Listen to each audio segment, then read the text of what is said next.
Hey everyone and welcome back to another video. In this video, I'm going to show you how to find your debit card number on the Chime app. Now this video is going to be particularly useful for individuals. Let's say that you're trying to use your debit card to actually go ahead and pay for something. How do you actually go ahead and find your number on the Chime app? Now this video is going to be short, sweet, and simple guys. There's not going to be a lot of steps involved. So first let's log on to the Chime app. Then click on Profile on the bottom right hand corner. Then scroll down to where it says Cards, Manage Virtual and Physical Cards. So here you're going to see your Chime card, and you're going to see a toggle that says Show Number.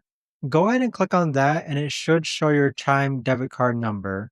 But there you have it, guys. That right there is the best and easiest way that I know of to actually go ahead and find your debit card number on the Chime app. If you guys know of a better or easier way to actually do this, let me know in the comments down below.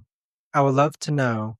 Thanks so much for watching everyone, and I'll see you guys all in the next video.